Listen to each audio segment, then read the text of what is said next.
Deebo, Russell. you were trash last year. It was awful, every aspect. Couldn't be me. You want to watch some fantasy football, friends? I thought you'd never ask. What's up, fantasy football friends? My name is Carter McCracken. My name is Max Lampkin. And today we are going to be giving you sleepers in each position for the 2023 NFL football season.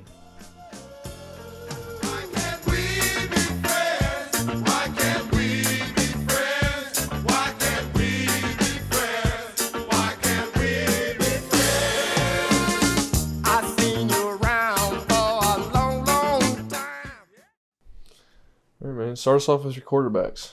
Yeah, so first we got quarterbacks, and I'm going to start off with Aaron Rodgers. If you guys know me, you know I love Aaron Rodgers this year. Last season, I think, was an absolute fluke. He didn't seem that into it. He was debating retiring at the end of it. Had to go into that darkness retreat to really know that he wanted to play again. Back-to-back MVP before that. He has better weapons this year, more energy, more focus. Extremely high expectations for the Jets this year. Highly competitive division, which I think only raises Rodgers' game. He's not a guy that steps down in big moments. And ADP of 99. So you can get this guy at the top of the 9th round. I think that's an absolute steal and a league winner for a lot of people this year. Next, I have Jordan Love, 2 years behind Rodgers. Good system in the sense that the Packers always seem to put their players in good positions to succeed. A lot of new guys, young guys, able to develop and grow in the league together. And watching the Christian Watson touchdown that he threw, he gets the ball out quick and he looks really confident. Like, he doesn't look like a scared guy. Obviously, 2 years behind Rodgers helps with that. He's got that quick release and almost Mahomes-esque in the way that he can make plays, like rolling out and just flipping the ball sidearm. That really excites me with Jordan Love. So I think he's got a lot of upside potential. He does it with his legs too. So yeah, that's going to be my second sleeper for the quarterbacks. And now Max will do his. Yeah, so I mean, just to add something on to Jordan Love, I mean, I think that's an offense that we kind of like. It's kind of getting overlooked a little bit with Watson, Dobbs, Jaden Reed getting drafted there. I think Jordan Love has a great supporting cast. You got the two veteran running backs, so I think he's a guy I'll definitely be looking to near the end of my draft if I want a second quarterback. But all right, guys, this might be an unpopular one, but my first sleeper this year is Russell Wilson. His ADP is 138, so you're looking at a 12th round draft pick. So again, he's a guy that we're going to temper expectations for in our draft when we draft him, but also we know we're not putting much stock into him. Not much to say about what he did last year. I think we all know he had a very poor season. 16 touchdowns, 11 interceptions. Nothing looked good. It looked way out of sorts. Something we hadn't seen before from Russell Wilson. He was 30th in completion percentage, which is awful. It wasn't very pretty, but if you've listened to us, guys, you've heard us say getting Sean Payton in there is very encouraging for what we know him to do in terms of just quarterbacking. We saw him do it with Drew Brees for years on end with the Saints. But I think Russell Wilson is a guy who's a great value. I think we're going to see some of that Seattle Russ come back. So I'll be looking for him later in my drafts if I'm drafting a second quarterback.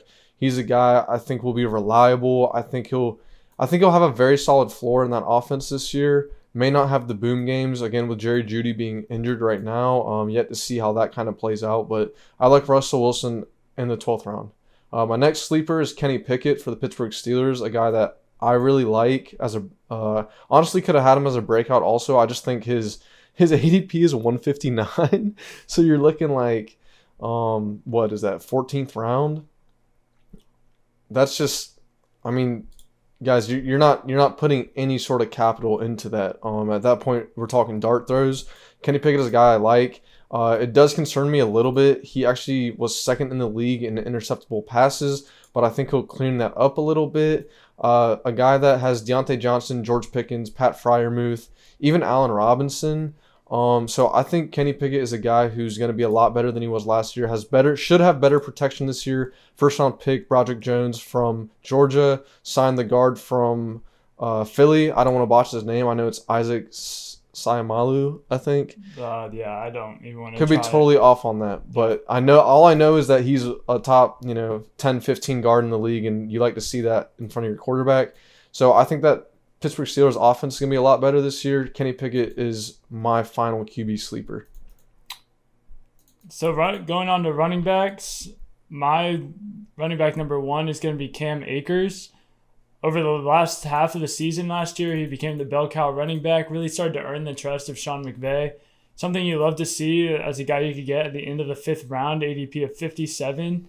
He got a lot of red zone looks, went up against the most stacked boxes in the league, so he's getting those valuable touches as well. 6 touchdowns over that last half and almost 5 yards a carry. Someone I love to look for at the round 5, especially if you get strong wide receivers and a quarterback/tight end.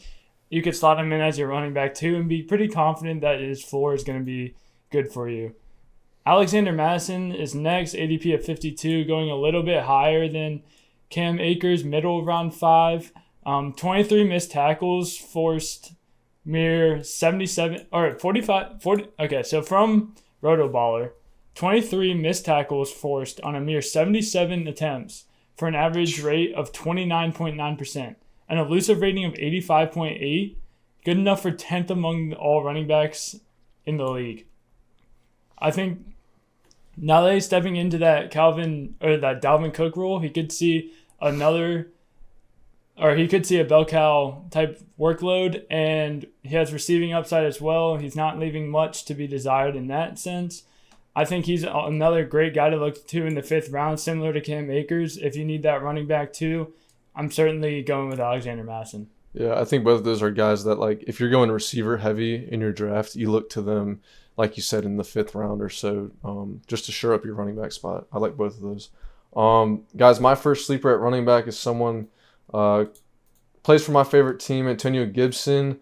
We saw him have a very inefficient kind of a year to forget last year, but I think he's a guy that bounces back. If you've watched our videos, you know we like the Bieniemy offense, what that can do, scheming up plays for him.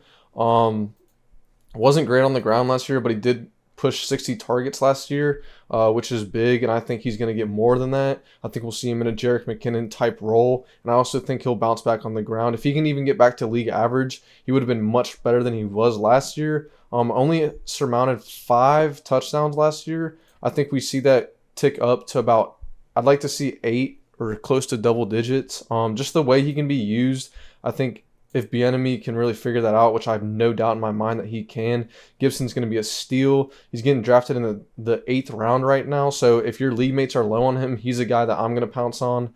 I love him there, but Gibson, guys, I would go get him. I would definitely take him over Brian Robinson personally. I just think Robinson doesn't leave much to be desired in the passing game, and I think we're going to see a lot more out of that Washington offense this year. Gibson's going around guys like if you're drafting late round quarterbacks, Khalil Herbert, Jordan Addison, who we're actually a lot higher on. Mm-hmm. But Gibson, guys, I think if you're looking for that 8th round, RB4 type of guy who you can put on your bench, but is someone that you're looking for high upside, Antonio Gibson, in my opinion, is that guy this year. And my second sleeper is an early round guy who I think should be going higher than he is. And if you're getting him at this spot in your drafts, look at yourself as being very fortunate. Joe Mixon for the Bengals, kind of like Gibson, he was very inefficient last year, but still put up solid numbers. A guy that I really like. I think what they did in the draft, the lack of drafting a high-end running back, was very encouraging. So if you've drafted Joe Mixon, his ADP is 35.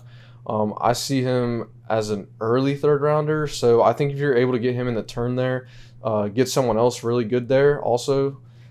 I love Joe Mixon there. So I think Mixon is a guy that's going to pay off at that ADP. I think he's going to bounce back.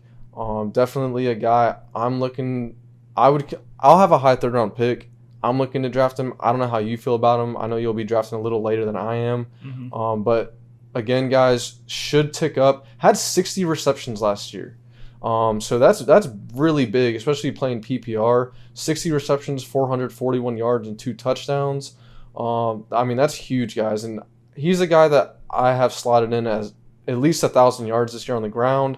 Should be more efficient. We like that offensive line, what they're brewing there in Cincinnati. So Mixon is a guy that I would not hesitate to take, certainly at his ADP, and if not, a few spots above.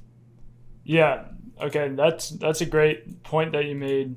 At his ADP, he's absolutely great as a pick. RB2, you love him there.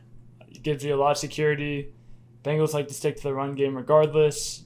So, yeah, that's a good pick there. He's a guy that I think you and I both have ranked as an RB1 in our rankings. I think he was 10 if I'm not mistaken. It's like if you can get an RB1 in the late third round, like that value is just immense. Yeah, you know? Right, yeah. If you're drafting towards the end of the first round and Mixon was to fall to you in the third, he's going to be better than almost any other guy you're going to find there. Right.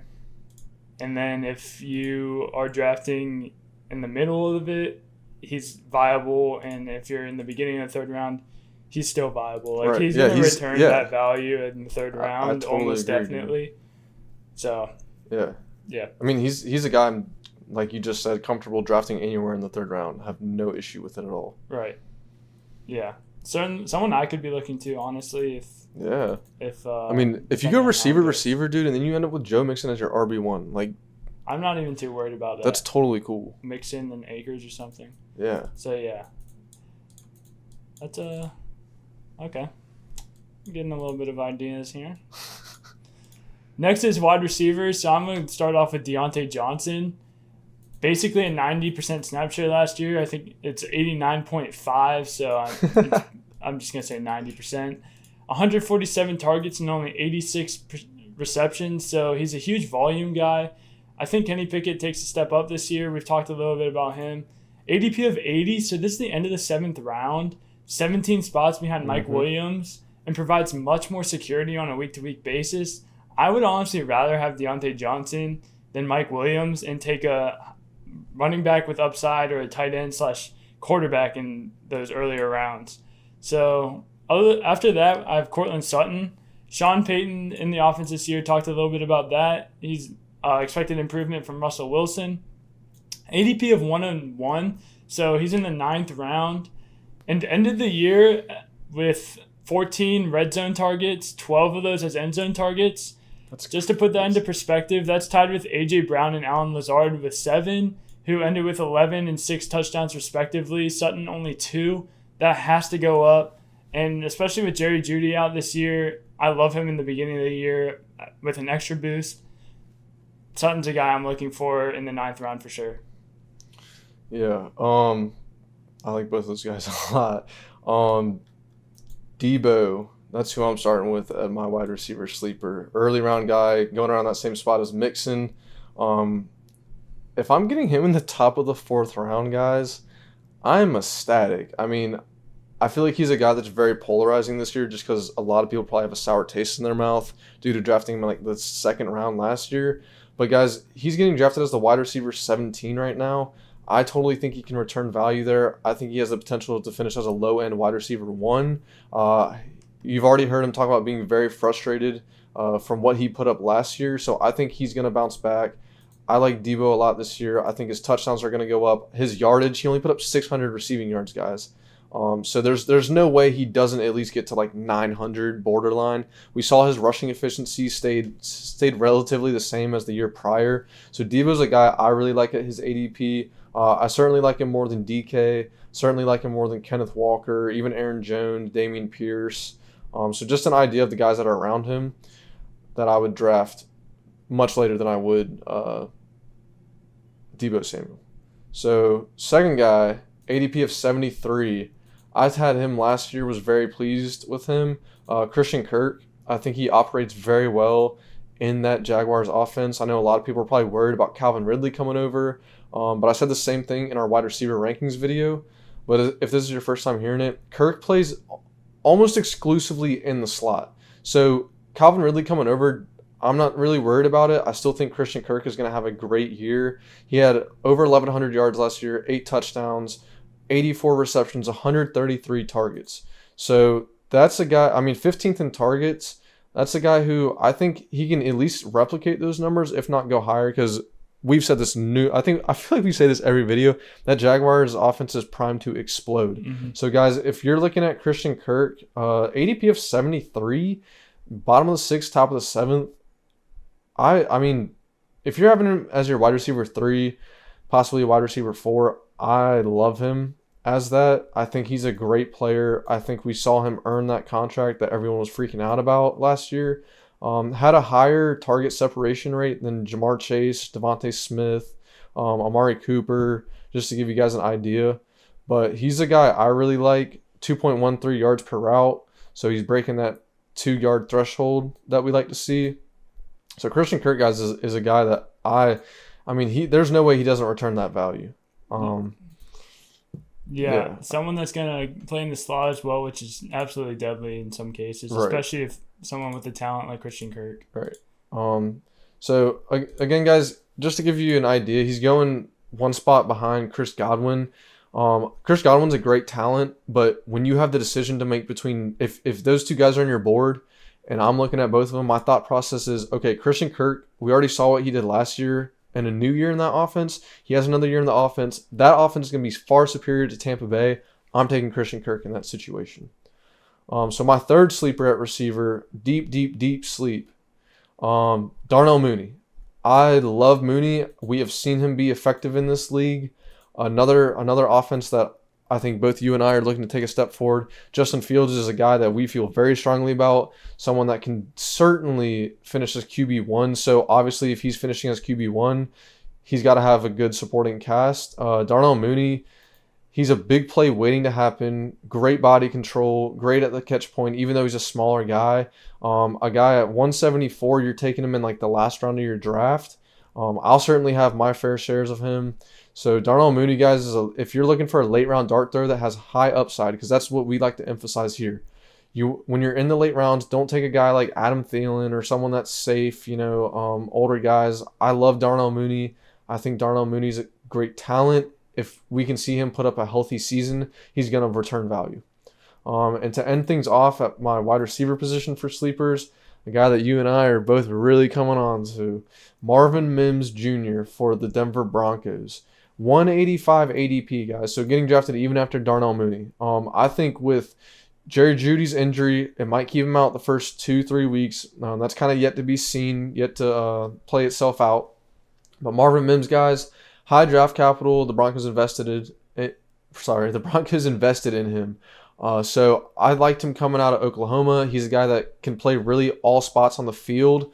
Very dynamic player. Marvin Mims should return value definitely midway or late through the year, if not week 1.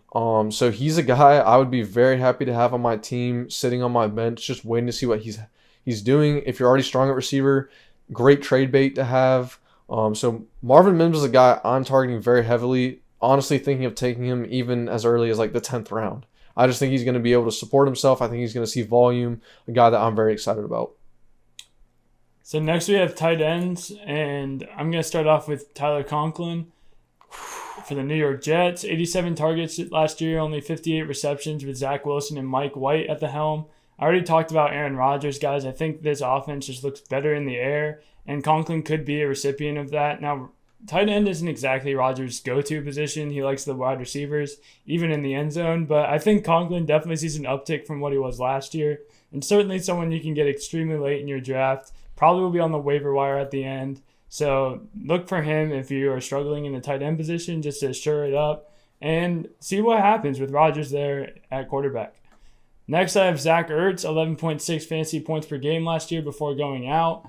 Tight end 1 in each of the first 6 games. And just a consistent guy over the years. As long as he's not injured, he produces. He's been doing it since he was in Philly. And someone that I love to take as my tight end too. Dude. That Conklin pick is fire. I love that pick. I mean, I'm looking at it right now, tied for 8th in receptions last year, had 550 yards. I love that pick. You're giving me ideas now. Yeah, man. No, that's definitely, guys, someone I would be targeting. I'm sure his ADP is ridiculously low. Someone you can get late in your drafts, but has high upside with Rodgers. But anyways, jumping into my guys. So my first sleeper at the tight end spot is Dalton Schultz. Saw him finish as the tight end 10 last year. Looked great once Dak came back. I know he's in Houston now, so a little more uncertainty in the offense, but he's a guy that could have the reins as the lead guy. Him and Nico Collins are definitely two guys that we're looking at in that offense. ADP of 121, so if you're a guy that likes to wait on tight end, you can get him in the late 10th, early 11th round. If not, you like to reach on your guy a little bit. If he's a guy you love, I have no problem with that. I think Schultz is an effective receiver. He's obviously not a superior athletic type of guy. Seems to always get open. Can give you some solid yards after the catch and a great red zone target, which is what we like to see out of our tight ends, because if you're getting those touchdown targets, that's high value, especially at that position. So next guy will be a guy that I've been raving about, Sam LaPorta for the Detroit Lions. We know the draft capital. We know he came from tight end U, Iowa. Yes, I'm declaring that.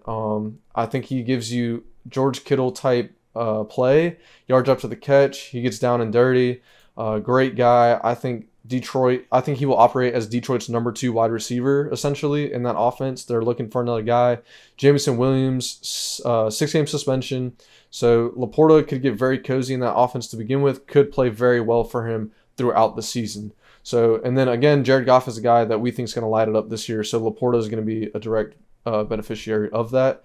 I love Sam LaPorta at 148 ADP. You're looking at the bottom of the 12th, top of the 13th, a guy I'll certainly be drafting. And then to top things off, guys, our last pick of the video, Hayden Hurst for the Carolina Panthers. Had a pretty solid season last year for Cincy. I streamed him probably a little more than I should have, but he was good. I think he's a guy that surprises you athletically. I think with the rookie quarterback, again, kind of like Dalton Schultz situation, a tight end is someone that you see rookie quarterbacks rely on often and early. So I think Hayden Hurst, he's a huge guy. So I think Bryce Young has a great target in Hayden Hurst. So guys, getting drafted at 251, you can take him in the last pick of your draft. If not, just keep an eye on him in waivers. I think he'll be a guy at that tight end position that we see early on getting raved about on to be picked up on your waivers. So he's a guy I would certainly keep an eye on if you don't draft him, and if your tight end room is looking bleak, or if you get an early injury, or if one of your guys has like a week 4 or 5 bye. I forget the earliest week they start buys now, but Hayden Hurst, guys, that ends our sleepers. A guy that I really like at value. I think he's definitely going to return there. Awesome, guys. So yeah, the first couple of videos we put out, very long form. This is a little bit shorter, kind of get to the point type of format. I want to know what you guys like better. Please let us know in the comments. As well, we're going to be doing a lot more videos like this where we just go back and forth with our guys, talk a little bit about them, and then just make some comments where we feel necessary. And yeah, guys, that's going to be it for today. Thank you guys for watching, and please like and subscribe.